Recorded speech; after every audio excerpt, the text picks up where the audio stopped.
हे नाथ मुझने मति शुद्ध देजो, हइये सदा सेवक भाव રહેજો। છો શબ્દો મારા પણ આપ આવીને કહેજો, રાજી થઈ અક્ષર ભાવ દેજો, રાજી થઈ અક્ષર ભાવ દેજો। સ્વામિનારાયણ સાક્ષાદ અક્ષર પુરુષોત્તમા, સર્વેભ્યં પરમાં શાંતિમ આનંદમ સુખમ અર્પયેત। શ્રી સ્વામિનારાયણ ભગવાનની જય, અક્ષર પુરુષોત્તમ મહારાજની જય, ગુણાતીતાનંદ સ્વામી મહારાજની જય, પ્રમુખ સ્વામી મહારાજની જય, પ્રગટ ગુરુ હરિ મહંત સ્વામી મહારાજની જય, સુરત અક્ષરધામ મહોત્સવની જય। દરેક દિવ્ય હરિભક્તોને ભાવથી સ્નેહ ભર્યા જય સ્વામી નારાયણ।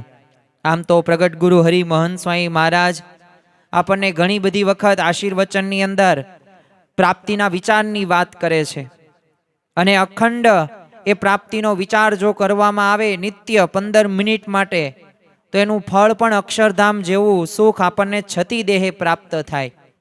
સ્વામિનારાયણ ભગવાનના વખતના એવા ઘણા બધા સંતો ભક્તો હતા કે જેમના અંદર એ પ્રાપ્તિના કેફની અંદર એ પોતે એક આધ્યાત્મિક ગૌરવ પણ અનુભવતા હતા, અને સાથે સાથે સદાય પોતે આનંદ રહી શકતા હતા। એ પછી અગતરાયના પર્વતભાઈ હોય કે બોટાદના શિવલાલ શેઠ હોય કે ગઢપુરના દાદા ખાચર હોય કે જીવુબા લાડુબા હોય કે કુશળ કુંવરબા હોય કે બંધિયાના ડોસાભાઈ હોય કે લુખું જમતા હતા પણ છતાં પણ એમને ભગવાન મળ્યા હતા, તો એમને કેફ હતો, પ્રાપ્તિનો કેફ હતો। તો આજે આપણે પ્રવચનની અંદર સદગુરુ નિષ્કુળાનંદ સ્વામીએ આમ તો 23 કરતાં વધુ એ મહાન ગ્રંથો લખ્યા છે, અને એમાં સાર સિદ્ધિ નામનો પણ ગ્રંથ લખ્યો છે, અને આ સાર સિદ્ધિ ગ્રંથની અંદર પદ નંબર 12ની અંદર એ સરસ મજાના પદો એ ભગવાન મળ્યા છે, એક પ્રાપ્તિના કેફને વર્ણવતા એ શબ્દો છે, એક આધ્યાત્મિક ગૌરવ આપે એ આપણને સ્પષ્ટ રણકાર જોવા મળે છે। કારણ કે દુનિયાના લોકોને આખી પૃથ્વીનું રાજ્ય મળે ને તો પણ જે શબ્દો ન નીકળે, તો એવા ઉદ્ગારો એ સદગુરુ નિષ્કુળાનંદ સ્વામીએ આ સાર સિદ્ધિ ગ્રંથની અંદર પદ નંબર 12ની અંદર એ આપ્યા છે। તો આ પદનું આજે આપણે નિરૂપણ કરવાના છીએ, પરંતુ આજે પ્રગટ ગુરુવરી મહંત સ્વામી મહારાજના આપણે પ્રસંગો નથી જોવાના, પરંતુ વિશ્વવંદનીય પ્રમુખ સ્વામી મહારાજ કે જેમનું જીવન સૂત્ર હતું કે બીજાના ઉત્કર્ષમાં આપણો ઉત્કર્ષ, બીજાની પ્રગતિમાં આપણી પ્રગતિ, બીજાના ભલામાં આપણું ભલું। તો આ ભાવના સાથે 96 વર્ષ સુધી આમ તો સત્પુરુષ પૃથ્વી ઉપરથી કદી જતા નથી, પરંતુ એ 96 વર્ષ સુધી એમને જે કાર્ય કર્યું, તો એ ખરેખર આપણે એ કાર્યને આજે આપણે એક પુનરાવર્તિત કરવાનું છે, એક મનન ચિંતન દ્વારા એ ફરી વખત તાજું કરવાનું છે। પરંતુ એ કયા પદને આધારે આપણે કરશું, તો આ સાર સિદ્ધિના પદ નંબર 12ની અંદર સદગુરુ નિષ્કુળાનંદ સ્વામી જે કહે છે કે ભાગ્ય જાગ્યા રે આજ જાણવા, કોટી થયા કલ્યાણ આજ કોટી થયા કલ્યાણ કાજ, ભાગ્ય જાગ્યા રે આજ જાણવા। તો આ કડીઓને, આ પદને આપણે સાંભળીશું, અને સાથે સાથે વિશ્વવંદનીય પ્રમુખ સ્વામી મહારાજના જીવન પ્રસંગો દ્વારા એ આપણને ખરેખર એ કલ્યાણની પ્રતીતિ, એ પ્રાપ્તિના કેફની અંદર એ આપણે રસબોળ થવાનું છે। ખરેખર આ કીર્તનની કડીઓ જ્યારે આપણે સાંભળીએ, જ્યારે વાંચીએ ને ત્યારે સાક્ષાત ભગવાન મળ્યાનો એ પ્રચંડ કેફ અને રણકાર એ આવી જ જાય છે। એની અદ્ભુત પ્રતીતિ કરતું આ પદ છે જે સાર સિદ્ધિ ગ્રંથની અંદર આપવામાં આવેલું છે। તમે જો એક બાજુ સદગુરુ નિષ્કુળાનંદ સ્વામી અને એ સંતો પરમહંસો, આમ ભૌતિક ગરીબી અને કેવી કઠોર પરિસ્થિતિ હતી।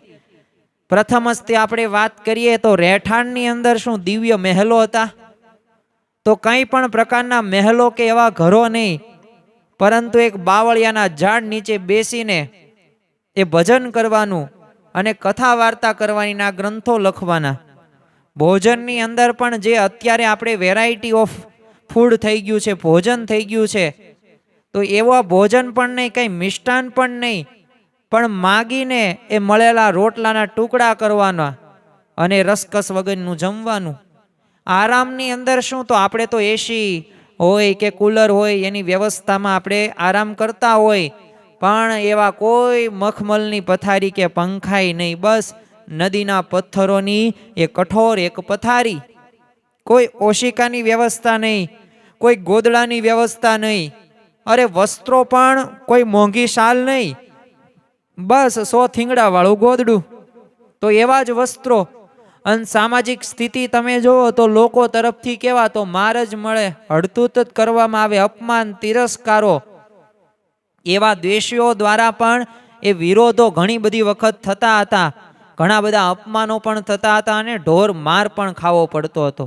હવે આવી પરિસ્થિતિમાં પણ સદગુરુ નિષ્કુળાનંદ સ્વામી આ સાર સિદ્ધિની અંદર એમને આ પદ નંબર 12ની આ રચના કરી. આ પદ જ્યારે આપણે વાંચીએ ને, સાંભળીએ ને, ત્યારે આપણને ખ્યાલ આવે કે ખરેખર આ પદની અંદર જે ભવ્યતા છે, જે દિવ્યતા છે અને જે અનંત પ્રાપ્તિનો કેફ છે ને, એ આપણને દેખાઈ આવે છે.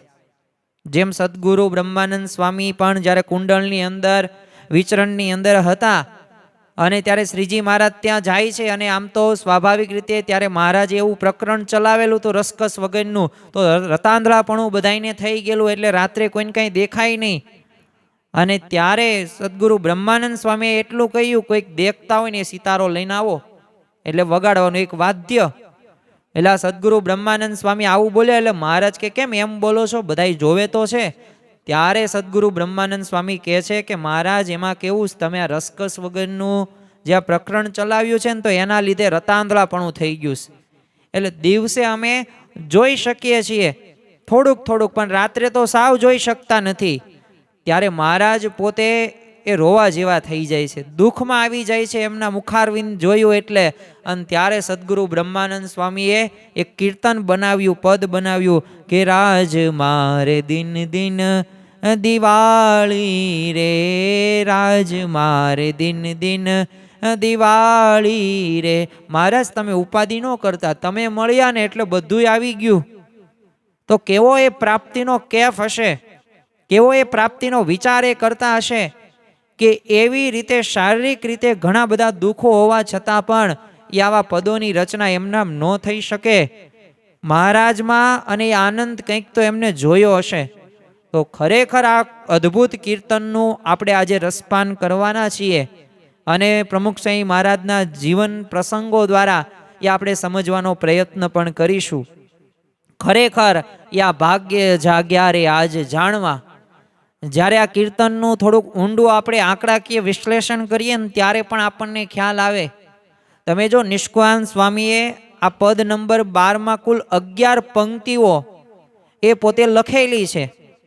ખરેખર તો આધ્યાત્મિક એક પ્રાપ્તિના સચોટ પુરાવાઓ છે ને, એ આની અંદરથી આપણને પ્રાપ્ત થતા જોવા મળે છે.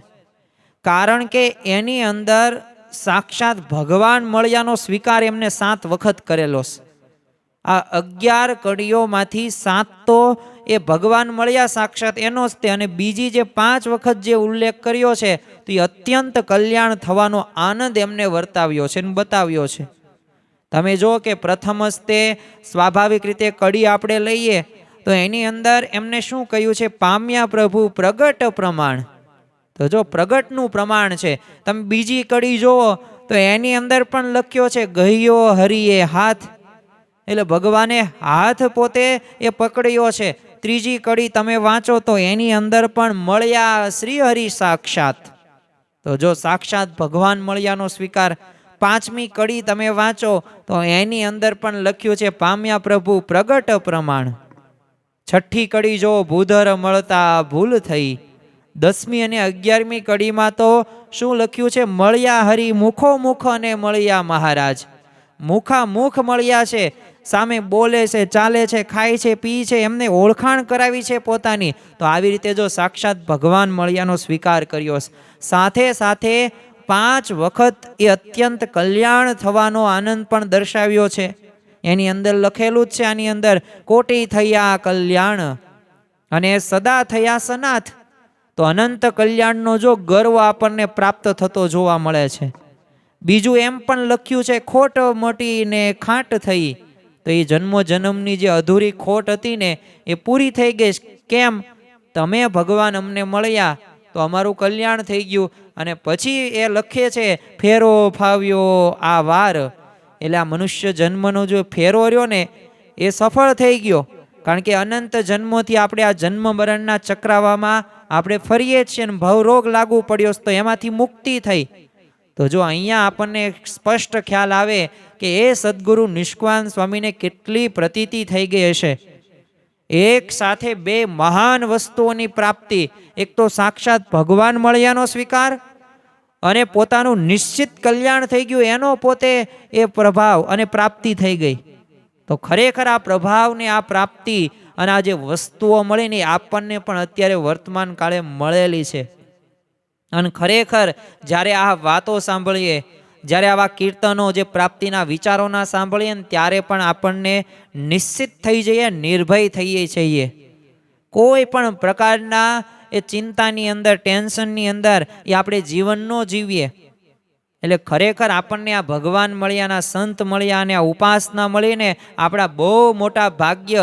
એટલે જ કહે છે, ભાગ્ય જાગ્યા રે આજ જાણવા, ઉધારો ન રહ્યો એહનો, પામ્યા પ્રભુ પ્રગટ પ્રમાણ, પામ્યા પ્રભુ પ્રગટ પ્રમાણ.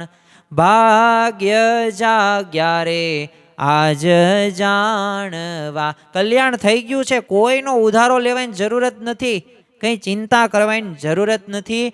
કારણ કે આપણને એવા ભગવાન અને એવા સંત મળ્યા છે. તમે જો વચનામૃતના આધારે પણ આપણે સમજીએ ત્યારે આપણને ખ્યાલ આવે. સારંગપુરનું 10મું વચનામૃતની અંદર શ્રીજી મહારાજ અને ગુણાતીત સંતોએ સ્પષ્ટ કહી દીધું કે જેવા સંતના દર્શન થાય ને ત્યારે એમ સમજવું કે મને સાક્ષાત ભગવાનના દર્શન થયા છે. અને જે આનંદ નિષ્કાન સ્વામીને 200 વર્ષ પહેલા હતો એ જ કેફ તમે જુઓ આજે મહંત સ્વામી મહારાજની આપણને પ્રાપ્તિ થઈ, પ્રમુખ સ્વામી મહારાજની પ્રાપ્તિ થઈ, ગુણાતીત ગુરુ પરંપરાની પ્રાપ્તિ થઈ. તો એના દ્વારા આપણને અનુભવ થાય છે. અરે વિચાર તો કરો કે એ 2, 3, 4 વર્ષના એ બાળકો 315 શ્લોકો સંસ્કૃત એ સત્સંગ દીક્ષાના શ્લોક કંઠસ્થ કરે, મુખપાઠ કરે અને આમ ધાણી ફૂટે તેમ બોલે. અને એ પાછું સંસ્કૃત કે જેમને સિલેબસ અભ્યાસક્રમ હજી શરૂ જ નથી થયો. હજે LKG ને જુનિયર ને બાલવાટિકા કંઈ શરૂ જ નથી થયું. તો જો તમે આવા તો ચમત્કારો આપણે ઘણા બધા જોઈએ છીએ. તો જો એ સત્પુરુષ એ જો ધારે તો એ જો ગમે તેનો હોય, કહેવાય ને પાંગળો એ પર્વત ચડે, અંધને આંખ્યો જડે, મુખો મુખ વેદ ભણે. આ જો ભગવાન અને સંતની તાકાત છે ને એવા ભગવાન ને સંત એ આપણને પ્રાપ્ત થયા છે.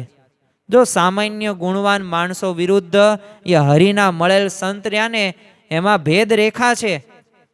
તમે જો સામાન્ય ગુણવાન માણસો હોય તો એ પરોપકારી, સત્યનિષ્ઠ, સાદગીવાળા આવા ઘણા બધા જોવા મળશે.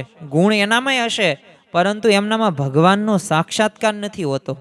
જ્યારે હરિના મળેલ સંત નિષ્કાન સ્વામી શું કહે છે, બીજા ગુણવાન તો ઘણા મળશે પણ નહીં મળે હરિના મળે. તો આ ભગવાનના મળેલા સંત છે. અને પ્રમુખ સ્વામી મહારાજની જો સૌથી મોટી વિશેષતા કઈ હતી તો એમને રોમે રોમની અંદર સાક્ષાત ભગવાન વિરાજમાન હતા. અને અત્યારે વર્તમાન કાળે એ જ આપણને ભગવાન એ દ્રશ્યમાન મહંત સ્વામી મહારાજમાં પણ જોવા મળે છે. તો આ માટેનું કારણ કે એમની પંચ વર્તમાનની અતિશય દ્રઢતા જોવા મળતી હતી. એ ભગતજી મહારાજ, શાસ્ત્રીજી મહારાજ, યોગીજી મહારાજ, પ્રમુખ સ્વામી મહારાજને વર્તમાન કાળે મહંત સ્વામી મહારાજ, એ પંચ વર્તમાનની અંદર અતિશય દ્રઢતા જોવા મળે છે. પંચ વર્તમાન એટલે કયા કયા? નિર્લોભ, નિષ્કામ, નિસ્વાદ, નિર્માની અને નિસ્નેહી. તો આ બધાય તે વર્તમાનો આપણને સ્પષ્ટ દેખાઈ આવે છે. પ્રમુખ સ્વામી મહારાજના આપણે એવા ખાલી 7 થી 8 પ્રસંગો જોઈએ. શરૂઆતમાં મેં તમને વાત કરી તેમ કે આજે આપણે મહંત સ્વામી મહારાજના પ્રસંગોની વાત કરવી નથી, પણ વિશ્વ વંદનીય પ્રમુખ સ્વામી મહારાજના જીવનની અંદર એ પંચ વર્તમાનોની દ્રઢતા કેવી જોવા મળતી હતી.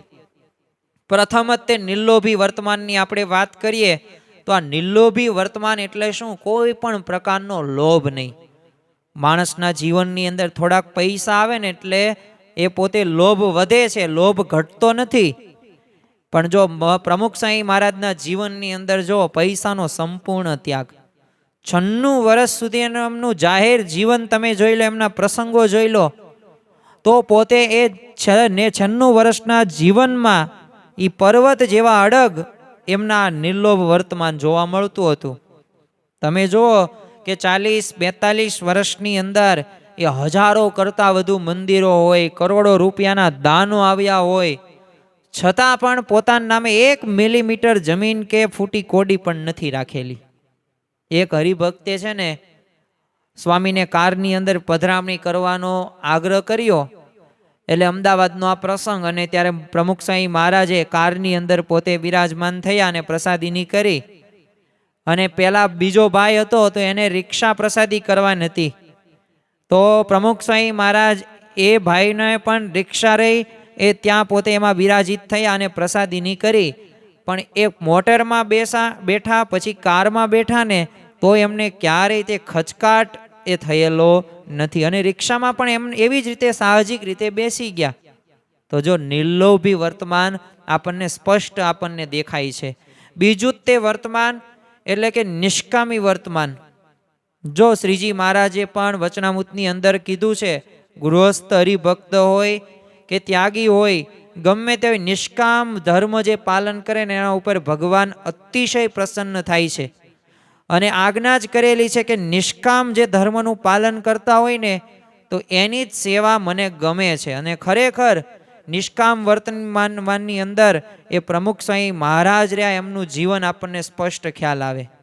તમે જો સંપૂર્ણ બ્રહ્મચર્ય અને મર્યાદા સાથે 96 વર્ષના જીવનની અંદર ક્યારે તે સાધુ મર્યાદાનો એ ભંગ એમને થવા દીધો જ નથી. 1984 ની અંદર અમેરિકાના એક પત્રકારે છે ને પ્રમુખ સ્વામી મહારાજને એક પ્રશ્ન પૂછ્યો કે આપને ક્યારેય સ્ત્રીનો અનુભવ થયો છે? અને સ્વામી એ જ સેકન્ડની અંદર તાત્કાલિક દ્રઢતાથી જવાબ આપી દીધો, ત્રિકાળમાં પણ નહીં, ભૂતકાળમાં નહીં, વર્તમાનમાં નહીં, ભવિષ્યમાં પણ નહીં. તો જો આ ખુમારી હતી, આ નિષ્કામ વર્તમાનની દ્રઢતા આપણને સ્પષ્ટ જોવા મળે છે. અરે ચિદાનંદ સ્વામી તો પ્રમુખ સ્વામી મહારાજ વિશે કહેતા કે ત્રેતા યુગમાં રામચંદ્ર ભગવાન મર્યાદા પુરુષોત્તમ હતા ને, પણ આજના યુગની અંદર પ્રમુખ સ્વામી મહારાજ આપણા સમયમાં મર્યાદા પુરુષોત્તમ છે. તો કેવું નિષ્કામ વર્તમાનનું પાલન કરતા હશે? તો જો આ પ્રમુખ સ્વામી મહારાજની વિશેષતા છે. મંદિરો કે પછી કાર્યકરો કે પ્રવૃત્તિઓ એ બધું તો સ્વાભાવિક રીતે થાય છે ને કરે છે, અને સાથે સાથે અત્યારે વર્તમાન કાળે મહંત સ્વામી મહારાજ પણ એ કાર્ય કરે છે. પણ એમના જ્યારે આપણે પંચ વર્તમાનો જોઈએ, એ ભાગવતમાં એ સાચા સંતના લક્ષણો જોઈએ અને આપણે કમ્પેરિઝન તુલના કરીએ ને ત્યારે આપણને ખ્યાલ આવે કે ખરેખર ભાગ્ય જાગ્યા રે યાજ જાણવા, એ ત્યારે આપણને આ સાર સિદ્ધિની આ કીર્તનની પ્રથમ પદ આપણને એ કડી રહીને યાદ આવી જાય. ત્રીજું તે વર્તમાન એટલે કે નિસ્વાદી વર્તમાન.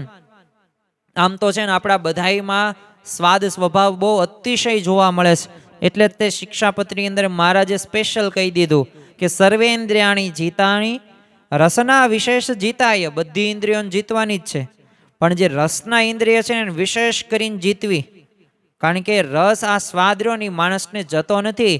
સ્વામિનારાયણ સંપ્રદાયની અંદર આપણે ઘણી બધી વખત લવ્યા દરજીનું દ્રષ્ટાંત સાંભળ્યું છે. તો આ લવ્યા દરજીને એક રીંગણાનો બનાવી દીધા. એને ધર્મપત્નીને શું કીધું કે આના કરતાં તું સાંગા પટેલના કૂવામાં જઈને મરી ગઈ હોત ને તો સારું હતું. અને એની ધર્મપત્ની પોતે કૂવામાં પાણી ભરવાના બહાને જાય છે, પાણી નથી ભરતી, કૂવામાં પડીને મરી જાય છે. અરવિંદ ઘોષ મુંબઈનો પોતે નોકરી ધંધો કંઈક વ્યવસાય કરે, પણ જો એની પત્નીએ કઢી નો બનાવી દીધી, 10મા માળથી અને બિલ્ડિંગમાં ફેંકી દીધી. તો આવા તો ઘણા બધા દ્રષ્ટાંતો છે, સ્વાદના લીધે પ્રશ્નો થતા જોવા મળે છે. અને તમે જુઓ કે 96 વર્ષ સુધી પ્રમુખ સ્વામી મહારાજે એમના જીવનકાળ દરમિયાન એક પણ વાર ફરિયાદ કે ફરમાઈશ કરેલી નથી. એમના સેવક સંતોને પણ એમને ખબર નથી પડી કે પ્રમુખ સ્વામી મહારાજને શું વધુ ભાવે છે શું નથી ભાવતું.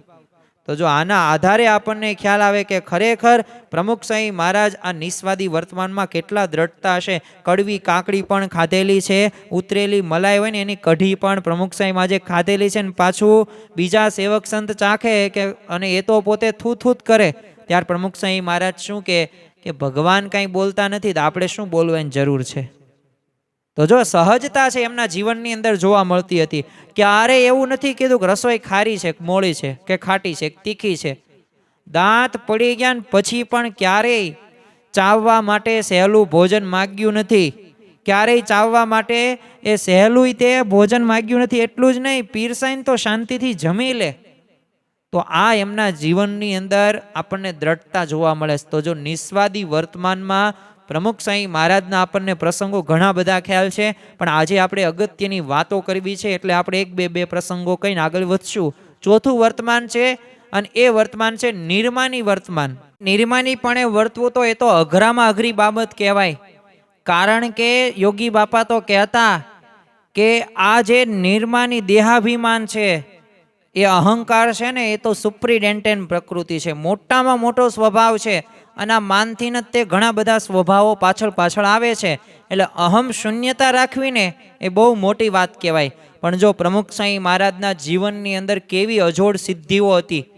માણસ આજે 2-5 રૂપિયા કમાતો થઈ જાય ને તો પોતે અહંકારથી એ બધાને કહેતો ફરે, વોટ્સઅપમાં સ્ટેટસ ચડાવે, ઇન્સ્ટાગ્રામમાં સ્ટોરી મૂકે અને એવી પોસ્ટ મૂકે કે એને કંઈક મેળવી લીધું હોય. પણ તમે જુઓ કે પ્રમુખ સ્વામી મહારાજે ઘણા બધા શિખરબદ્ધ મંદિરો હોય. અરે વર્ષ દોઢ વર્ષે એક નવું શિખરબદ્ધ મંદિર. Guinness book of world record વાળે 4 વખત નામ એ પ્રમુખ સ્વામી મહારાજનું એ લખેલું. યુનોમાં સન્માન હોય, પણ છતાં પણ જો ચહેરા ઉપર અહંકારની રેખા નહીં. તો ખરેખર આપણને સ્પષ્ટ ખ્યાલ આવે. એક અમેરિકાના તે એક વ્યક્તિ હતા, એ પ્રમુખ સ્વામી મહારાજ વિશે કહેતા કે જ્યારે તમારી પાસે કંઈ ન હોય ને ત્યારે નમ્ર રહેવું સહેલું છે, પણ લોકો તમારી પ્રશંસા કરતા હોય ને ત્યારે નિર્માની રહેવું ને મહાન સિદ્ધિ છે. અને એ નિર્માનીપણું એ આપણને વિશ્વવંદનીય પ્રમુખ સ્વામી મહારાજના જીવનમાંથી સ્પષ્ટ દેખાઈ આવે છે. અમેરિકાનો તે એક પ્રસંગ છે કે હરિભક્તે છે ને એ પૂછ્યું કે આમ તમને આમ સન્માનો વચ્ચે અહંકાર કેમ નથી આવતો? અને ત્યારે પ્રમુખ સ્વામી મહારાજે કહેલું કે આમાં મારું કાંઈ નથી, જે મોટપ છે એ બધી શ્રીજી મહારાજનો પ્રતાપ છે. અને અને અત્યારે વર્તમાન કાળે પ્રમુખ સ્વામી મહારાજના મહંત સ્વામી મહારાજના જીવનમાં તમે જુઓ કે એમને કંઈ કર્યું જ નથી ને એવો જ ભાવ આપણને સ્પષ્ટ દેખાઈ આવે છે. એમના આશીર્વચનો હોય. શા માટે? કારણ કે કરતા હરતા ભગવાનને માને છે. એમને 10,000 બાળ વિદ્વાનોનો સંકલ્પ કરેલો હતો, 15,666 થયા. પણ પછી એ સમારોહ બધું પૂરું થયું. એમને જન્મ જયંતિ વખતે તે વિદ્વાનોનું સન્માન હતું અને એ ગિનીસ બુક ઓફ વર્લ્ડ રેકોર્ડની અંદર પણ આટલા ટૂંકા સમયની અંદર આટલા બધા બાળકોએ એ મુખપાઠ કર્યો હોય તો વર્લ્ડ રેકોર્ડ બનેલો હતો. સન્માનિત કરવામાં આવ્યા હતા. પણ છતાં પણ તમે જો એના પછી ક્યારેય તે એમને કોઈ પ્રવચન કે આશીર્વચનની અંદર કે હરિભક્તો કે બાળકોને એવું નથી કહ્યું કાં મેં 10,000 સંકલ્પો કર્યો હતો ને થયા ને દોઢા 15,666 થઈ ગયા ને, જો આ સંકલ્પની તાકાત. આવું ક્યારેય બોલ્યા નથી. તમે અમદાવાદની અંદર પ્રમુખ સ્વામી મહારાજ શતાબ્દી મહોત્સવ હતો તો એની અંદર લાખો કરોડો આવ્યા હતા હરિભક્તો. ઘણી બધી પ્રેરણાઓ પ્રાપ્ત કરી. મહિના સુધી ઉત્સવ ચાલ્યો હતો અને એટલો સફળ ભવ્ય અને દિવ્યતા સાથે થયો. પણ ક્યારેય મહંત સ્વામી મહારાજે એ ક્યારેય વખાણ નહીં. કાર્યકર સુવર્ણ મહોત્સવ હોય, રોબિન્સવિલનું અક્ષરધામ હોય. તો જો આના ઉપરથી આપણને સ્પષ્ટ ખ્યાલ આવે કે આપણને જે ગુણાતીત ગુરુ પરંપરા મળી છે અને વર્તમાન કાળે મહંત સ્વામી મહારાજ પણ કેવા નિર્માનીપણે પોતે રહે છે અને કેવા સંતની આપણને પ્રાપ્તિ થઈ છે. અને છેલ્લું 5મું વર્તમાન એટલે કે નિસ્નેહી વર્તમાન, એટલે કે અનાસક્તિ. આમ તો ભગવાન પોતાના ગુરુ સિવાય જગતની કોઈ પણ વસ્તુ કે વ્યક્તિ કે સ્થાનમાં છે ને લેશ માત્ર પણ એ આસક્ત નથી. અને ખરેખર આપણા ગુરુ અને ભગવાનની આ એક વિશેષતા જોવા મળે છે. તમે જો સામાન્ય માણસનું પણ એક એડ્રેસ હોય છે કે એક ફલાણા ઢીકણા આ શહેરની અંદર આ સોસાયટીની અંદર અને આ પ્લોટ નંબરની અંદર રહે છે, પરંતુ અબજો રૂપિયાના આટલા ભવ્ય મંદિરો પ્રમુખ સ્વામીમાં જે બનાવ્યા, મહંત સ્વામીમાં જે બનાવ્યા, તોય તે એમનું પરમનન્ટ એક એડ્રેસ નથી. અત્યારે મહંત સ્વામી મહારાજ ભાવનગરની અંદર વિરાજમાન છે, તો પછી એ સુરત જશે, સુરતથી એ પાછા અહીંયા સાળંગપુર આવવાના છે, તો સાળંગપુરથી પાછું વિચરણ આમથી આમ શરૂ જ હોય છે. બધી જગ્યાએ સેન્ટર બદલાય છે, પણ પરમનન્ટ એક જ સ્થાન એ આ સત્પુરુષનું હોતું નથી, કારણ કે એમની ભદ્ર ભાવના છે જીવોનું આત્યંતિક કલ્યાણ કરવું છે, સાચું જ્ઞાન આપવું છે. અવિરત વિશ્વ વિચરણની અલિપ્તતા વચ્ચે તમે જુઓ, 60-70 કરતાં વધુ દેશોની અંદર પ્રમુખ સ્વામી મહારાજ ફર્યા, મહંત સ્વામી મહારાજ ફર્યા. એક વિદેશી સંસ્કૃતિ કે સ્થાન પ્રત્યે ક્યારે એમને આકર્ષણ ઊભું નથી થયું. દિલ્હીના તે એલચી એટલે કે એમ્બેસેડર એને કહેવામાં આવે છે, તો એ પોતે અનુભવ કહે છે. હવે એ તો કંઈ સત્સંગી હતા નહીં અને એ કંઈ પૂજા પણ કરતા નહોતા, પણ એ અમેરિકન એમ્બેસીના વડાએ સ્વામીનો પાસપોર્ટ જોઈને ભારે આશ્ચર્ય વ્યક્ત કર્યું અને એમને નોંધેલું કે આટલા બધા દેશોમાં ફરવા છતાંય તે સ્વામી અમેરિકામાં હોય, ભારતમાં હોય કે અંતરિયાળ ગામડામાં હોય, એમની દિનચર્યા કે પહેરવેશ કે સ્વભાવ એમાં રતી ભાર પણ ફેરફાર જોવા મળતો નથી. તો જો એ દિલ્હીના એલચી એમ્બેસેડરને પણ આશ્ચર્ય થયો, તો ખરેખર આપણને ખ્યાલ આવે કે આપણને જે ગુણાતીત ગુરુ પરંપરા મળી છે ને આપણને જે પ્રમુખ સ્વામી મહારાજની પ્રાપ્તિ થઈ છે ને, એ ખરેખર આપણે ભાગ્યશાળી છીએ કે આપણને આવા ગુણાતીત ગુરુ પરંપરાની પ્રાપ્તિ થઈ. અરે અન્ય કોઈક ધર્મોના તે વડા હોય, નાસ્તિક હોય ને તો એને તે સાક્ષાત્કાર થયેલો છે. વિશ્વવંદુ તીર્થજી મહારાજ જ તે પોતે માધવ સંપ્રદાયના વડા, તો એ પોતે પણ પ્રમુખ સ્વામી મહારાજનો જે અનુભવ થયો એ પ્રત્યે બોલે છે કે જો ભગવાન પૃથ્વી ઉપર રહેલા આ 7 અબજ લોકોમાં જો પોતાની ગમતી વ્યક્તિઓની લિસ્ટ બનાવે ને, તો એ લિસ્ટમાં સૌથી પહેલું નામ એ પ્રમુખ સ્વામી મહારાજનું હોય. ટોપ ઓન ગોડ્સ લિસ્ટ, ભગવાનના લિસ્ટની અંદર પ્રથમ સ્થાન પ્રમુખ સ્વામી મહારાજનું. ડેવિસ એક નામનો એક અંગ્રેજ વ્યક્તિ, નાસ્તિક પોતે, તો લંડનમાં 1985ની અંદર પ્રમુખ સ્વામી મહારાજે જે CFI કલ્ચરલ ફેસ્ટિવલ ઓફ ઇન્ડિયાનું આયોજન કરેલું હતું એ ઉત્સવની અંદર, તો ત્યારે પણ એ પોતે કટ્ટર નાસ્તિકે ખાલી 5 મિનિટના દર્શન પછી શું કીધું, જો ભગવાનને પૃથ્વી પર રહેવું હોય ને તો રહેવા માટે પ્રમુખ સ્વામી જેવું પવિત્ર પાત્ર બીજું કોઈ નથી. તો પૃથ્વી પર ભગવાનનું પવિત્ર પાત્ર પ્રમુખ સ્વામી મહારાજ.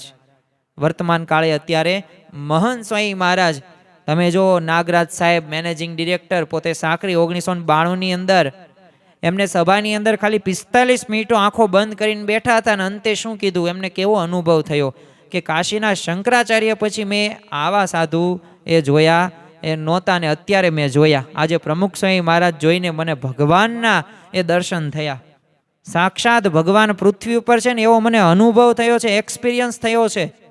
તો જો આ ખરેખર આપણને આવા ગુણાતીત ગુરુ પરંપરાની પ્રાપ્તિ થઈ છે, એટલે જ આપણે કહીએ છીએ ને, ધન્યોસ્મિ પૂર્ણ કામોસ્મિ નિષ્પાપો નિર્ભય સુખી અક્ષર ગુરુ યોગેન સ્વામિનારાયણ શ્રયાત. અને એવું નહીં, આટલા બધા ગુણો છે, આટલું બધું મહાન ઐશ્વર્ય, પણ છતાં પણ કેવી આત્મીયતા. આત્મીયતા આવી બહુ અઘરી બાબત છે.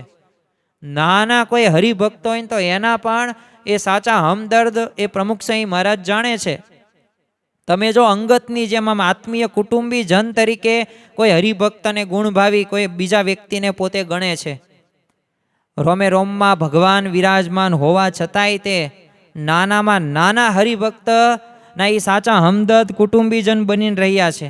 અને એવા ઘણા બધા પ્રસંગો એ આપણને પ્રાપ્ત પણ થતા જોવા મળે છે. પણ એક પ્રસંગની આપણે વાત કરીએ કે એ ભક્તોના વ્યવહારિક કે સામાજિક પ્રશ્નોમાં કેટલો ઊંડો રસ પ્રમુખ સ્વામીમાં જે લીધેલો છે. તો રેશમા પારઘીત તે નામના એક આદિવાસી ભક્ત, એનો આપણે એક હૃદયસ્પર્શી પ્રસંગની વાત કરીએ. સમસ્યા શું હતી આ રેશમા પારધીને? પોતે સાબરકાંઠાના એક ડુંગરિયા ગામમાં ગરીબ એક પોતે આદિવાસી ભક્ત, આ રેશમા પારઘી આનું નામ. ખેતરમાં છે ને પાણીનો એક હેડપંપ હતો ને એ બગડી ગયો. સામાન્ય હાવ સ્થિતિ, એટલા બધી કંઈ આવક નહીં. એટલે સ્વાભાવિક રીતે અમદાવાદની અંદર પત્ર લખ્યો અને એ પત્ર ફરતો ફરતો છેક અમેરિકા પ્રમુખ સ્વામી મહારાજ પાસે પહોંચ્યો. હવે અમેરિકામાં તો અત્યંત વ્યસ્ત વિચરણ હતું, પણ છતાં પણ સ્વામીશ્રીએ પત્ર વાંચી હવે નામ એમાં કંઈ સરખી રીતે દેખાય નહીં, કારણ કે એક સ્વાભાવિક રીતે બન્યું કેવું હતું કે એ પત્રની અંદર ખાલી ટિકિટને આધારે જ પછી તો એ નક્કી કરવાનું કે જો આ સાબરકાંઠાની અંદર જ તે છે, અને સાબરકાંઠા મેન બ્રાન્ચમાંથી જ્યાં વ્યવસ્થાપક સંતો હોય તો એ સંતોનો સંપર્ક પ્રમુખ સાહેબ આજે ફોન દ્વારા કરાવ્યો, અને એમ પણ કીધું કે હેડપંપ રિપેર કરવાની બધી વ્યવસ્થા કરજો, અને એક પણ રૂપિયા એમની પાસે લેતા નહીં. તો જો આ રેશમા પારઘી એ જે આદિવાસી ભક્ત હતા તો એમનો પણ એ પ્રશ્નનું એ સમાધાન કર્યું. તો જો આટલું મહત્વ એક કહેવાય ને આત્મીયતા કોને કહેવાય એ સ્પષ્ટ આપણને દેખાય આવે. અરે કઠોર પરિશ્રમ, અરે ભક્તો પ્રત્યેનો અખૂટ પ્રેમ આપણને સ્વાભાવિક રીતે જોવા મળે છે. રોયશાળા ગામ જ તે જે સાળંગપુર નજીક આવેલું છે, તો ત્યાં રોયશાળાની અંદર પતરાના મકાનની અંદર ભયંકર ગરમી કે પરસેવાના રેલા વચ્ચે પણ પ્રમુખ સાંઈ મહારાજે એક ધારું ત્યાં પત્ર લેખન શરૂ રાખેલું છે. અરે લંડનમાં તો એક વ્યક્તિનું જ તે પોતે એક આશ્ચર્યકારક નિવેદન હતું. એક યુવકે જ પૂછેલું કે 1 મહિના પહેલા એલેક્ઝાન્ડર પેલેસમાં ભવ્ય સન્માન તમારું થયું, ત્યાં અત્યારે આ ધૂળિયા ગામની અંદર આવું કષ્ટ તેમ સહન કરો છો. અને ત્યારે પ્રમુખ સાંઈ મહારાજે કહેલું કે જો હરિભક્તોનો તો ભાવ તો જુઓ તમે, અને આ હરિભક્તોના ઘર આગળ તો 100 એલેક્ઝાન્ડર પેલેસ છે ને એ આંટા મારે છે. તો ખરેખર આપણને ખ્યાલ આવે. અરે ખેતરમાં કૂવો ગાળવા માટેનું માર્ગદર્શન એ પ્રમુખ સાંઈ મહારાજે આપેલું છે. ભક્તે કૂવા માટે નકશો મોકલેલો પ્રમુખ સાંઈ મહારાજને, તો સ્વામીશ્રીએ નકશા ઉપર યોગ્ય જગ્યાએ આમ ટપકું કર્યું. પછી સ્વામીએ છે ને ધર્મચરણ સ્વામીની સૂચના આપી કે આ પત્ર છે ને અક્ષરદેરીમાં શ્રીજી મહારાજના ચરણવિંદ પાસે પધરાવજો, અને ત્યાં 2 પ્રસાદીના ફૂલ લઈને છે ને કવરમાં મોકલજો, એટલે પેલા ભાઈને કૂવામાં છે ને ખોટ જાય નહીં. તો જો કૂવામાં ખોટ ન જાય ને એની પણ ચિંતા પ્રમુખ સાંઈ મહારાજ કરતા. અમેરિકાની અંદર રાત્રે 1:30-2 વાગે અડધી કલાક સુધી પ્રમુખ સાંઈ મહારાજ ધૂન પ્રાર્થના કરતા, એવું સતત ગમે ત્યારે કરે. એ તો સેવક સંતને ખબર પડી, પૂછ્યું કે કેમ અત્યારે રાત્રે? ત્યારે પ્રમુખ સાંઈ મહારાજે શું કહ્યું કે સૌરાષ્ટ્રમાં વરસાદ ખેંચાણો છે ને અને હેરાન થાય છે, તો વરસાદ વરસાવે ને એના માટે હું ભગવાનને પ્રાર્થના કરું છું.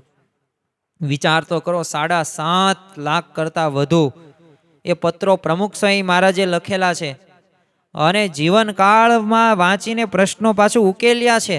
ઘણી બધી વખત કેવું થાય છે, પ્રશ્નો આપણે સાંભળીએ તો ખરી, પણ સાંભળ્યા પછી એ પ્રશ્નનું સમાધાન આપણે ન કરીએ ને પછી આપણું સમાધાન સાચું ખોટું પડે જ સાચું, નગર ખોટું જ પડે છે. કારણ કે આપણી સલાહ સૂચન, કારણ કે આપણામાં એવી શક્તિ કે આપણને એવી ભાવના છે જ નહીં, અને આપણને એવી સાક્ષાત્કાર નથી થયો, એટલે સ્વાભાવિક રીતે આપણે ખાલી સલાહ સૂચન દઈ દઈએ, પણ થાય કે ન થાય એ પછી ભગવાનની હરી ઈચ્છા થાય. પણ અહીંયા આપણને સ્પષ્ટ ખ્યાલ આવે. અરે એક અદ્ભુત એક પ્રસંગ બનેલો હતો. શિષ્યો પ્રત્યેનો કેટલો અનોખો આદર ભાવ પ્રમુખ સાંઈ મહારાજને છે. જન્મ જયંતિ મહોત્સવની અંદર હવે એક વિશાળ મેદાનની અંદર 90,000 થી 1 લાખ હરિભક્તો પોતાના હાથમાં દીવો પ્રગટાવીને પ્રમુખ સાંઈ મહારાજની આરતી ઉતારવા માટે તૈયાર હતા. પણ તમે જો પ્રમુખ સાંઈ મહારાજની નમ્રતા જુઓ. એ સ્વામીએ આરતી આપવામાં તો આવી, પણ સૌને એમ હતું કે સ્વામી ભગવાનની આરતી ઉતારશે. પણ પ્રમુખ સાંઈ મહારાજે આખી આરતી મેદાનમાં જે બેઠેલા 90,000 કરતાં વધુ હરિભક્તો હતા ને એમની સામે ફેરવીને ઉતારી. અને પ્રમુખ સાંઈ મહારાજે ત્યારે આશીર્વચનની અંદર કીધું કે આજે મેં તમારી આરતી કરી છે ને કારણ કે હું આપ સૌની અંદર શ્રીજી મહારાજ, શાસ્ત્રીજી મહારાજ, યોગીજી મહારાજને જોઉં છું, અને મારી આપના પ્રત્યે ભક્તિ છે ને એટલે માટે મારે તમારી આરતી ઉતારવી જોઈએ. તો જો અહીંયા આપણે વિચારવા જેવી બાબત તો એ જ છે કે દુનિયાના ગુરુઓ શિષ્યો પાસે દંડવટ કરાવે છે, પણ અહીંયા જો આપણા જ ગુરુ પોતે શિષ્યોની આરતી ઉતારે છે, કેવો વિનમ્ર ભાવ આપણને સ્પષ્ટ ખ્યાલ આવે છે. અને પાછું કલ્યાણ અને અક્ષરધામની ગેરંટી છે. જેમ સદગુરુ નિષ્કાન સ્વામીએ કીધું કે બસ હવે કંઈ બાકી જ નથી, એ કલ્યાણની એમને પ્રતીતિ આવી ગઈ છે. અને કલ્યાણના દાતા શ્રીજી મહારાજ જેવી રીતે ભક્તોને આમ તેડવા આવે છે ને એવી જ રીતે પ્રમુખ સાંઈ મહારાજ પણ જો ઘણા બધા જીવોનું નિશ્ચિત કલ્યાણ પોતે કરતા હતા, ને અત્યારે વર્તમાન કાળે મહંત સાંઈ મહારાજ પણ કરે છે. આપણે ખાલી 2 થી 3 પ્રસંગો જ જોઈએ. મુંબઈના તે બાબુભાઈ ટીટીનો પ્રસંગ વાત કરીએ તો અક્ષરવાસ વખતે છે ને સ્વામીશ્રીએ ફોન પર સ્પષ્ટ ત્યારે કહેલું કે જો આજે એકાદશી છે અને યોગીજી મહારાજ અને ઠાકોરજીને લઈને છે ને અમે એમને તેડવા માટે આવ્યા હતા. તો જો આ પ્રતીતિ, એ આ પ્રતીતિને આપણે પરિવર્તિત કરવાની છે, પ્રાપ્તિ જે થઈ છે તેને. અટલાદરાની અંદર તે હકા બાપુનો પ્રસંગ જોઈએ તો મુંબઈ સુધી સ્વામી સાથે જવા બાબતે હે ને હકા બાપુને સ્વામીએ માર્મિક રીતે કીધેલું કે જો મુંબઈ સુધી શું વાત કરો છો, તમારું અક્ષરધામ સુધી પાકું થઈ ગયું છે. તો જો આટલી પ્રતીતિ એ આપણે લાવવાની છે.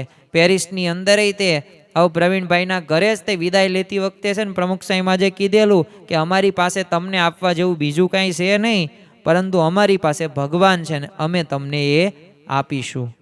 તો અદ્ભુત આપણને પ્રાપ્તિ થઈ છે, કારણ કે દુનિયાના સત્તાધીશો માટે જે કલ્યાણ દુર્લભ છે ને એ આપણને સહજ પ્રાપ્ત થયું છે.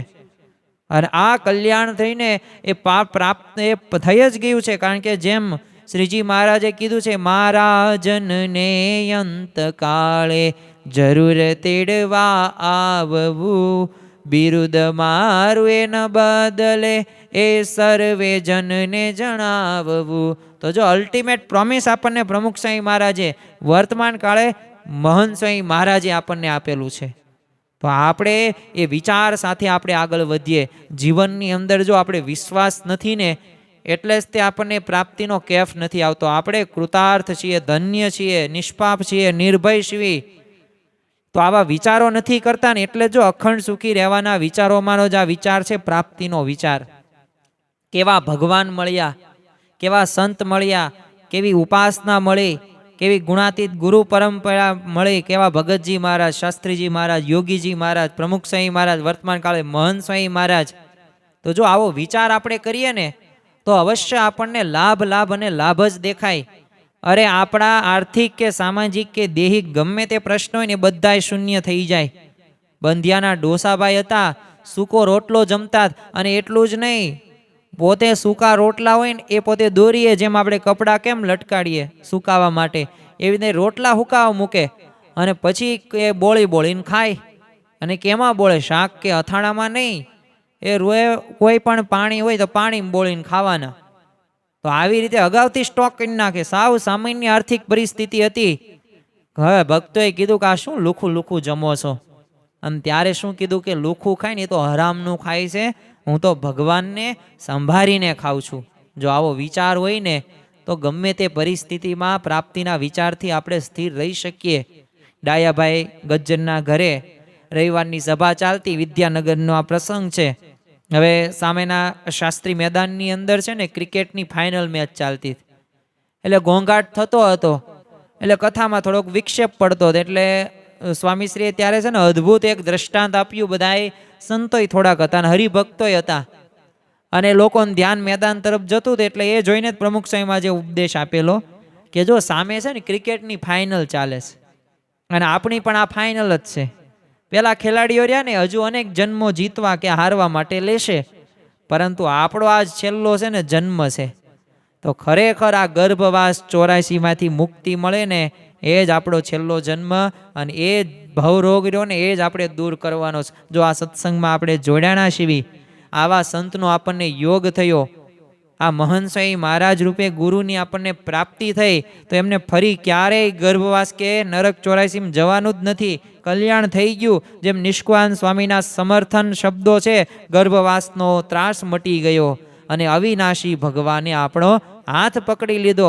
આપણા ગુરુએ ભગવાને હાથ પકડ્યો છે. હવે કોઈ પણ પ્રકારની ચિંતા આપણે નથી કરવાની, અને બસ નિર્ભય થઈને ભગવાનનું ભજન કરવાનું છે, અને મન કર્મ વચને ભગવાનમાં જોડાવાનું છે. થોડોક પ્રાપ્તિનો કેફ રાખીએ, ગૌરવ રાખીએ. તમે જો ભગતસિંહ, રાજગુરુ, સુખદેવ, ચંદ્રશેખર આઝાદ, આ બધાય ભારત દેશની આઝાદી માટે એ પોતે મર મિટી ગયા, ખપી ગયા. અરે ભગતસિંહ તો સામેથી પોતે ફાંસીના માંચડે જવા માટે તૈયાર થઈ ગયા.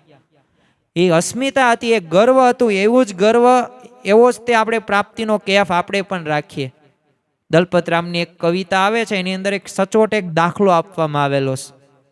ઉદાહરણ છે, દ્રષ્ટાંત છે કે એક છોકરાને છે ને નગરના શેઠે પોતાના આમ પાલતુ કૂતરાને હાંકવાનો રોટલો નાખવા માટે છે ને 5-6 છોકરાઓમાં પસંદ કર્યો. પણ આ શેઠ હોશિયાર, 5-6 બોલાવ્યા અને એમાંથી આ છોકરાને પસંદ કર્યો. અને એ છોકરાને જ્યાં પસંદ કર્યો ને, હવે કામ શું કરવાનું? પાલતુ કૂતરાને હાંકવાના અને રોટલો જ નાખવાનો, બીજું કંઈ નહીં કામ. અને આ છોકરો ખબર પડી અને શેઠે સિલેક્ટ કર્યો છે ને તરત દોડતો દોડતો પોતાની મા પાસે જઈને પોતે શું ગર્વથી કહે છે, મા શેઠે ને બધામાંથી માત્ર મને જ કૂતરા સાચવવા માટે બોલાવ્યો છે. તો જો કેવો ગર્વ આવી ગયો, કેવો કેફ આવી ગયો, કેવી અસ્મિતા આવી ગયું. હવે આપણી વાસ્તવિકતા, આપણે આપણા મહાન ગૌરવ વિશે આપણે વાત કરીએ ને તો જો સામાન્ય છોકરાને કૂતરા સાચવવાનું કામ મળવા આટલો બધો કેફ ચડી જાય તો આપણને તો સાક્ષાત ભગવાન અને બ્રહ્માંડના અધિપતિ મળ્યા છે. અબજોની વસ્તીમાંથી મહંત સ્વામી મહારાજે આપણને પોતાના માનીને પસંદ કર્યા છે, પ્રમુખ સ્વામી મહારાજે આપણને પોતાના માનીને પસંદ કર્યા છે. તો આપણો કેફ કેટલો ઊંચો હોવો જોઈએ. પણ જો એનો વિચાર આપણે નથી કરતા. યોગીજી મહારાજ સરસ મજાની એક વાત કરતા, ગામના સામાન્ય દરબારને એક વાર હુકો પીવડાવવાની મળ્યો હોય ને તો આમ કેફ ઉતરે નહીં. તો આપણને તો બ્રહ્માંડના અધિપતિ મળ્યા છે, એનો કેફ અખંડ રહેવો જોઈએ. દુનિયાના કોઈ દુઃખ આપણને ડગાવી ન શકે. ગમે તેવી વિપરીત પરિસ્થિતિમાં પણ આપણે સ્થિર રહી શકીએ. પણ શું સમજવાનું છે? પ્રાપ્તિનો કેફ, ગૌરવ સમજવાનું છે. તો જે સદગુરુ નિષ્કાંત સ્વામી કહે છે, ભાગ્ય જાગ્યા રે યાજ જાણવા, કોટી થયા કલ્યાણ ખોટ મટીને ખાટ થઈ, ફેરો ફાવ્યો આ વાર. મનુષ્ય જન્મનો આમ ફેરો સફળ થઈ ગયો. આવા વિચાર સાથે આપણે જીવન જીવવાનું છે. અને ખરેખર કાંટા વચ્ચે ગુલાબનો ઉત્સવ અને અંતરની શાશ્વત શાંતિ જેવો આપણે અનુભવ કરવાનો છે. તમે જો ગુલાબના છોડ ઉપર છે ને કાંટા હોય જ, તે સમજદાર માણસ છે ને કાંટાની ફરિયાદ કરવાને બદલે એ પોતે ગુલાબ મળ્યાનો ઉત્સવ ઉજવે. ગુલાબ મળી ગયું મને, કાદવમાંથી કમળ ખીલે, કમળ મળી ગયું, કાદવની કંઈ જરૂર નથી. એમ કળયુગમાં પ્રશ્નરૂપી કાંટા તો રહેવાના જ છે. તમે રંક હોય કે રાજા હોય, સત્તાધીશ હોય કે સત્તા વગરના હોય, અમીર હોય કે ગરીબ હોય, કંઈ વાંધો નહીં, ઇટ્સ ઓકે, પ્રશ્નો તો હોવાના. પણ આપણને ભગવાન અને સંત રૂપી મહાન ગુલાબ મળ્યું, એનો આપણે ઉત્સવ મનાવવાનો છે. એ આપણા માટે એ સાચો આપણો ઉત્સવ કહેવાય. અને જો કોઈ અમને કંગાળ કે નિર્ધન કહેતા નહીં, સદગુરુ નિષ્કાંત સ્વામી એ બધાઈને કહે છે. કારણ કે અમને મહામૂલ્યવાન માળ મળી ગયો છે. આપણી પાસે સિક્કા કે નોટ ભલે ઓછી હોય, પણ આપણને જન્મો જન્મની ખોટ મટી ગઈ. હવે જો મોક્ષ જ ન મળે ને આવતા જન્મે ફરી વખત ભટકવું પડે તો એ પૈસા કે એ ધન કે એ સંપત્તિ શું કામનું? એટલે સદગુરુ નિષ્કાંત સ્વામી કહે છે કે અમને કોઈ કંગાળ કે નિર્ધન ન કહેતા. આપણે એમના પદો દ્વારા ખ્યાલ આવી જાય. કેટલા બધા પદો રચ્યા છે. બ્રહ્માનંદ સ્વામી, મુક્તાનંદ સ્વામી હોય, નિષ્કુળાનંદ સ્વામી હોય, દેવાનંદ સ્વામી હોય. તો એ પદોમાં જ્યારે આપણે શબ્દો સાંભળીએ ને ત્યારે ખ્યાલ આવે કે એમને જો એ અનુભવ કરેલો છે, પ્રાપ્તિનો વિચાર, પ્રાપ્તિનો આનંદ, કેફ અને ગૌરવ, અને એ શાશ્વત શાંતિનો અનુભવ કરતા હતા.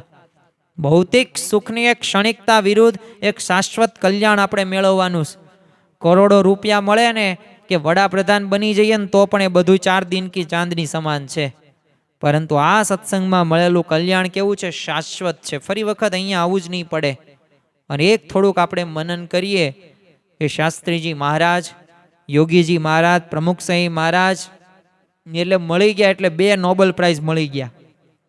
પ્રમુખ સ્વામી મહારાજ કાયમ કહેતા, શાસ્ત્રીજી મહારાજ, યોગીજી મહારાજ મળ્યા એટલે 2 નોબેલ પ્રાઇઝ. હવે આપણને કેટલા મળ્યા? ભગતજી મહારાજ, શાસ્ત્રીજી મહારાજ, યોગીજી મહારાજ, અરે પ્રમુખ સ્વામી મહારાજ તો અને મહંત સ્વામી મહારાજ તો કેટલા નોબેલ પ્રાઇઝ મળી ગયા છે આપણને. બસ આ પ્રાપ્તિનો સતત વિચાર કરીએ, અખંડ સુખ્યા થઈએ. અને ખરેખર અખંડ સુખી થવું હોય તો આ વિચાર આપણે કરવો જ પડશે. તો આજના દિવસે આપણે મહારાજ સ્વામીના ચરણોમાં પ્રાર્થના કરીએ કે ભાગ્ય તો અમારા જાગ્યા છે અને આજ અમારે જાણવાસ. પણ એમાં યથાર્થ રીતે અમે આ પ્રગટ ગુરુહરિ મહંત સ્વામી મહારાજને યથાર્થ રીતે અમે સમજીએ, મન કર્મ વચને જોડાણ કરીએ અને ખરેખર એકાંતિક ધર્મના 4 અંગો ધર્મ, જ્ઞાન, ભક્તિ અને વૈરાગ્ય, એ લોયાનું 7મું વચનામૃત બ્રહ્મરૂપ થાય એને જ પરબ્રહ્મની ભક્તિ કરવાનો અધિકાર છે. તો એ બ્રહ્મરૂપ થઈએ અને પરબ્રહ્મના અધિકારી અમે થઈ શકીએ. તો એવી આજના દિવસે એ કૃપા કરજો, એવી બળ બુદ્ધિ શક્તિ આપજો કે જેથી અમે યથાર્થ ઓળખાણ કરી શકીએ અને આ પ્રાપ્તિના કેફની અંદર શાશ્વત શાંતિ અમે અનુભવી શકીએ. શ્રી સ્વામિનારાયણ ભગવાનની જય.